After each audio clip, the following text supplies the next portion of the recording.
A paz do Senhor Jesus, como que você tá? Hoje nós estamos aqui para mais um episódio sobre cosmovisão bíblica e hoje nós vamos falar sobre a queda. Então você que já está nos acompanhando, que já assistiu a introdução, já assistiu o primeiro episódio, que é o episódio da criação, nós estamos no segundo grande episódio da cosmovisão bíblica que fala sobre a queda do homem. É importante que você entenda, antes que nós começarmos, entendendo uma coisa. Não se trata, a Bíblia não é algo em torno do homem. Mas como nós somos homens, estamos falando de cosmovisão bíblica, a partir daquilo que nós adquirimos dela, então você vai ver que os episódios estão falando sobre o homem, ainda que não apenas sobre o homem, mas nós estamos tendo, vamos dizer assim, um olhar, humano quanto a isso. Mas a Bíblia é a palavra de Deus e se trata de Deus. Entenda isso.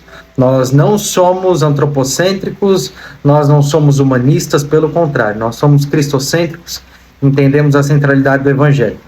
Por que é importante dizer? Porque talvez você que não tenha costume com o tema, vai olhar e vai pensar assim, poxa, mas tudo gira em torno do homem, essa palavra não é boa. Não. Fica com a gente aqui, você vai entender, calma o teu coração e a gente vai conseguir trazer isso para você com uma clareza, amém? Ao ponto de que você possa conhecer melhor a Bíblia e como estudá-la e como lê-la e como aprender a partir do Senhor. Então, hoje nós vamos falar sobre a queda do homem, quando e quanto dura esse período na Bíblia, para que você tenha uma visão geral de onde ela começa, onde ela termina. E que você, quando lê a Bíblia, você possa compreender onde você está localizado e para que tipo de homem a Bíblia está sendo escrita naquele momento. Ainda que aplicando para o homem caído ou profetizando a vinda do Messias que trará o homem remido. Então, vamos ficar por aqui, vamos tentar entender isso e pontuar para que você possa se localizar. Amém? Então, vamos lá. Nós começamos falando da criação. A criação na Bíblia, de forma escrita, ela vai durar do capítulo 1 até mais ou menos o capítulo 3 do livro de Gênesis. E só esses 3 capítulos já vão falar sobre toda a criação do homem, de todas as coisas, como Deus o fez. E não vai falar sobre a criação de Deus, porque ele não é um ser criado, não é temporal. Então, ainda que nós o chamamos de eterno, eu prefiro pensar que eternidade é uma consciência de quem é temporal. Então, Deus ele não seria nem eterno, ele seria atemporal, ele está fora do tempo ou não tem tempo. Então, é uma coisa minha, claro, você não precisa entender assim, mas chamá-lo de eterno, como nós traduzimos de algumas formas, e muitos dizem, o chamam assim, de o eterno, eu creio que é uma visão humana sobre Deus, e Deus ele não é temporal. Mas vamos lá. Então, esses 3 primeiros capítulos do primeiro livro da Bíblia falam sobre toda a criação, basicamente. Quer dizer que a Bíblia não vai falar novamente sobre a criação, como fala no Evangelho de Jesus Cristo, segundo João, no capítulo 1, vai falar de Deus criando todas as coisas e João percebendo quem era Jesus no papel de verbo, o verbo encarnado. O verbo ainda não encarnado, encarnado depois da vinda dele. Mas assim, e a partir desse momento, nós vamos ver que o homem erra, ele peca. De todas as bênçãos que Deus derrama sobre ele e ordenanças, é interessante isso, por quê? Porque aquilo que Deus abençoa o homem, abençoa na forma de ordem. Então, às vezes a gente pensa assim, a ordem é ruim, a obrigação é ruim. E não, irmão, a ordem de Deus, a lei de Deus, independente de qual lei você esteja falando e de qual tempo você está falando na Bíblia, ela é boa para o homem, ela é pensada para aquele tipo de homem naquele tempo. Assim como a lei mosaica foi pensada para um homem caído, a lei do espírito de vida é pensada para um homem que está vivendo a partir da remissão de Cristo Jesus, o seu sacrifício, que aceita, que aceita no sentido de que crê no nosso Senhor Jesus, que recebe o seu sacrifício. Então vamos lá, quero que você entenda da seguinte forma. No segundo grande episódio, o homem cai, ele peca. Das suas ordenanças que ele tinha recebido, se multiplicar, dominar sobre todas as coisas e não comer da árvore do conhecimento do bem e do mal, Ele, na única negativa, que é não comer, ele faz. E nessa negativa, ele errando, ele cai. Caindo, a palavra que havia era que aquele que comesse certamente morreria. E aqui eu vou entrar numa coisa que talvez você não concorde, mas eu analiso da seguinte forma.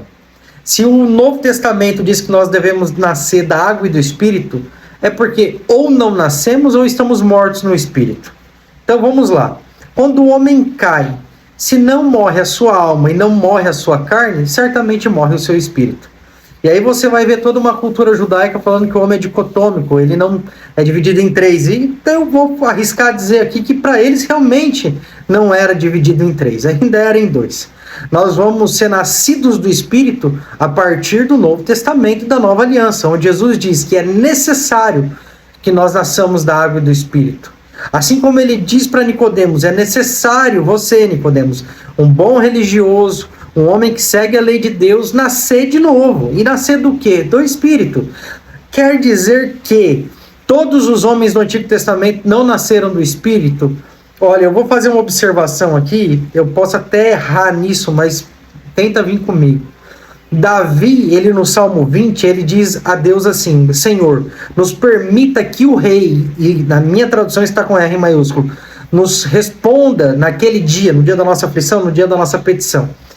Então, Davi está se direcionando ao Pai, dizendo: Senhor, nos permita que o rei, e Davi é rei. Então, que rei que é esse com R maiúsculo, que está acima do seu reinado, e que não é o próprio Senhor com quem ele está falando? É o Filho. Então, há homens no Antigo Testamento, como o próprio Davi, essa não é o único momento que ele reconhece que há um Senhor acima dele, que, entre aspas, está entre ele e o Pai, que faz eu entender que há homens no Antigo Testamento que receberam o Espírito Santo de Deus. E receberam um Espírito, por assim dizer, nasceram do Espírito.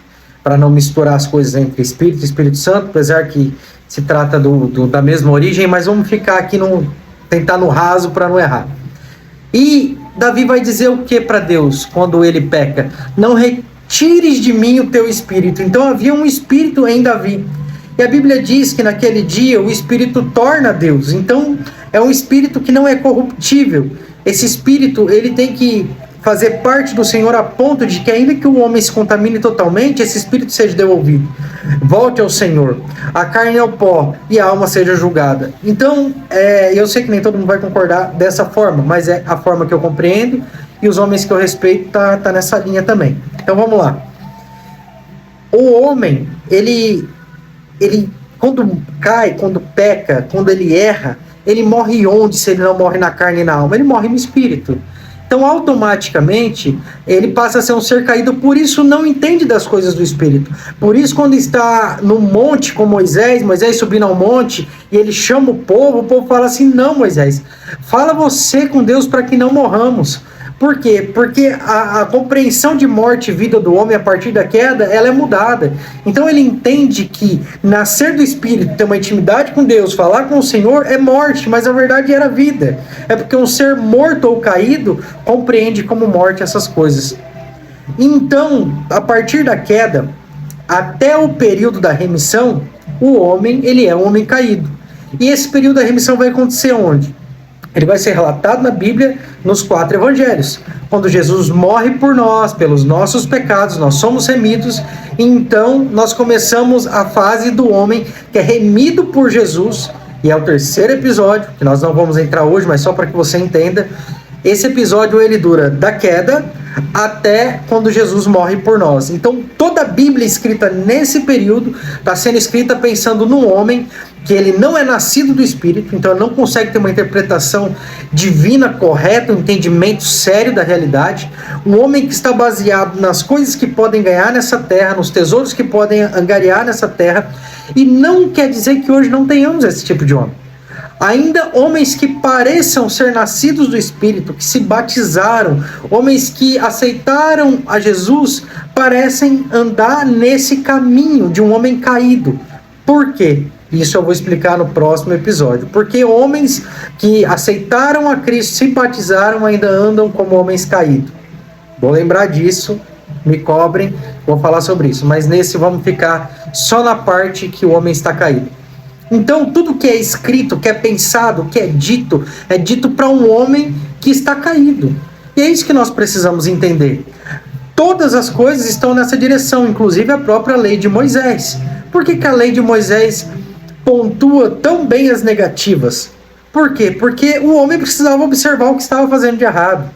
Por que na lei do Espírito, que nós chamamos de graça, não está tão observado as negativas, mas o Senhor já vai dizer da seguinte forma: se você tão somente pensar no assassinato, no adultério e assim por diante, você já o comete contra o seu irmão. Porque agora nós estamos pensando num homem que vem a partir do Espírito, e ele não condiz a sua natureza com esse tipo de ato. Então ele não precisa ser observado a não fazer aquilo. Ele tem que ser observado a não pensar naquilo. Consegue compreender a diferença de pensar em escrever para um homem caído e para um homem nascido do Espírito? Não cabia ao nosso Senhor Jesus escrever com a mentalidade de alguém que está escrevendo para um homem que está no pecado. Por isso que não se entendia tão bem o que ele estava dizendo, por isso as pessoas tinham dificuldade, e por isso que hoje nós compreendemos tão bem. Porque agora, tendo o Espírito em nós, nascidos do Espírito, nós podemos compreender das coisas que são escritas para aqueles que andam segundo o Espírito. Agora, no Antigo Testamento, o profeta ele tinha que apontar especificamente, desenhar claramente, apontar claramente para que o homem pudesse andar. William, mas agora não é assim? Claro que não, irmão. Por que você acha que o período transitou dos profetas para os mestres, ou para os rabinos, ou para os professores? Por que essa diferença para os doutores, como algumas traduções dizem? Não quer dizer que não exista mais o espírito profético na igreja, não há profetas, não é isso que está dizendo. Pelo contrário, a Bíblia vai dizer que para que haja um aperfeiçoamento do corpo é necessário 5 ministérios e um deles é o ministério profético. Mas entenda, por que há muito mais mestres, professores, do que profetas? Porque agora nós temos um Jesus homem, modelo perfeito, para ser ensinado. Então, como se fazia antigamente? Se ensinava pela lei, e a lei por si só não tinha força. E Jesus falou sobre isso, que ela não tinha força por si só para fazer o que era necessário. Mas agora o Jesus modelo, o homem perfeito, ele pode ser ensinado. Então, para isso, professores e não profetas, na sua maioria, pelo menos. Porque agora eu tenho algo visível, claro, palpável, para ensinar para as pessoas e dizer, ó, tá vendo? Esse é o modelo perfeito. Como eu costumo dizer, hoje nós temos uma disciplina chamada Praxis Pastoral, que são pastores atendendo pessoas. E ela está totalmente voltada para as necessidades do homem, principalmente de homens de Deus que têm dificuldades no ministério. E claro que nós temos, claro que nós estamos tristes às vezes, decepcionados, frustrados e todas essas coisas. Como diz o nosso pastor, estamos porque não depositamos a nossa confiança na pessoa certa. E ele está correto. Mas vamos nos deter aqui. Por que essa disciplina se debruça sobre a necessidade do homem? Por que ela não percebe que existe um modelo de pastor perfeito que é Jesus? E por que nós não olhamos para o pastor perfeito além de ficar olhando para as necessidades do paciente? E se você acha que não é suficiente o pastoreio de Cristo, porque ele não é tão específico nas atitudes, tem o pastoreio de Paulo, que ele vai ensinar a Timóteo, os seus filhos na fé, e desenhar o formato de pastoreio. Agora, por que para aprender a ser um pastor eu tenho que olhar para a necessidade do paciente e não para um pastor perfeito? Quando eu quero criar uma roda, ou desenhar uma roda, ou projetar uma roda, eu não invento a roda novamente, eu pego o modelo que já existe e eu faço em cima desse modelo. Então, entenda isso, compreenda isso no teu coração. Nós precisamos entender que agora nós temos um modelo perfeito. Então, por isso, o tempo dos mestres. E por isso se levantarão falsos mestres. Porque eles tentarão atender os anseios das pessoas, os seus desejos, as suas facilidades, que querem correr do resolver problema, para que sigam coisas mais fáceis. Mas não há outro jeito. O nosso modelo é Jesus. Mas, para que eu não invada muito o terceiro episódio, vamos continuar no episódio número 2, do homem caído. Como que eu vou falar diretamente a homens acerca das coisas do Espírito se eles não são nascidos do Espírito? Então falo eu a profetas, e assim Deus fazia, e profetas que eram boca de Deus, que recebiam do Espírito, creio eu nesse formato, eles conseguiam interpretar, discernir e passar para os homens. Então entenda isso. Quando as pessoas dizem assim, não há profetas mais como antigamente, que bom que não há, irmãos. Entenda isso. Nós evoluímos e passamos por um novo período, passamos por uma nova situação, um novo estilo, modelo de vida.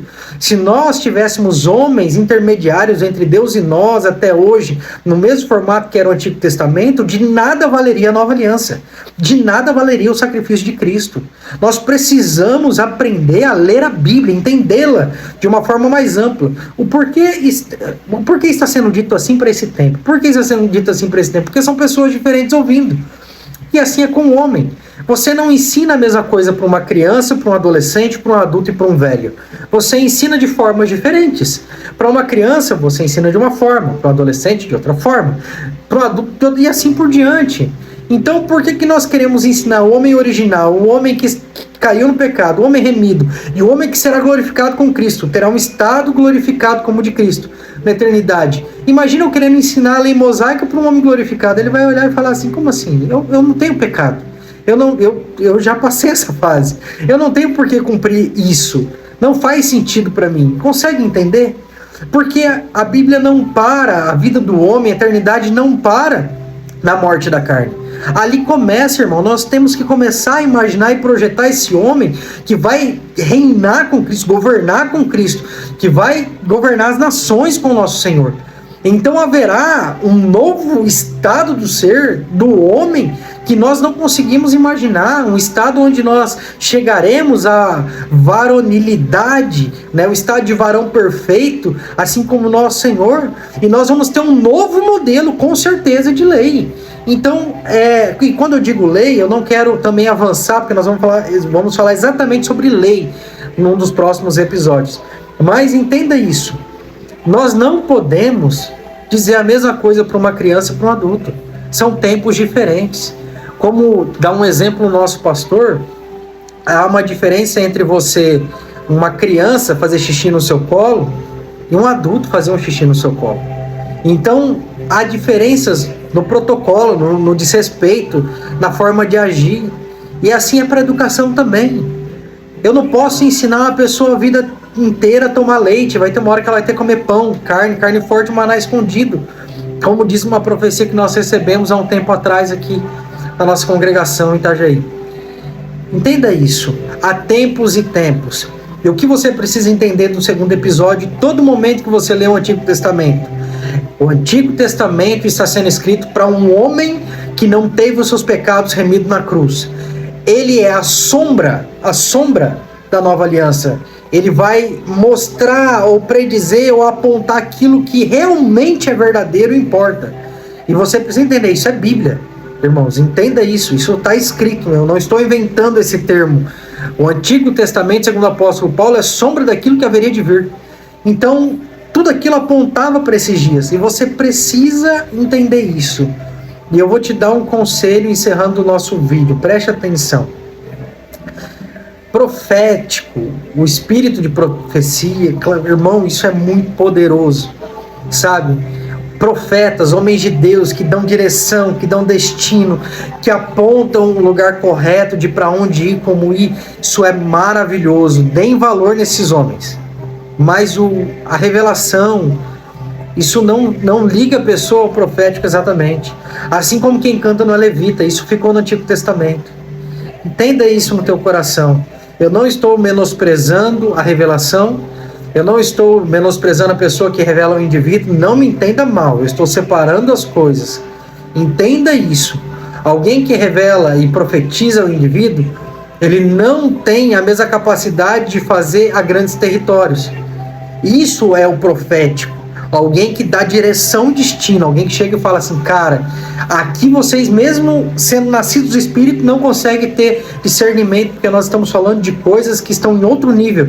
Nós estamos numa briga contra principados e potestades, e os príncipes dos ares são discernidos por quem está nesse ambiente.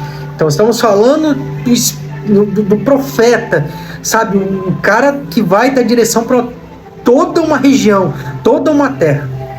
Então, entenda e aprenda a separar. Aprenda a ler o Antigo Testamento para você não errar. E não fique procurando pessoas que façam isso.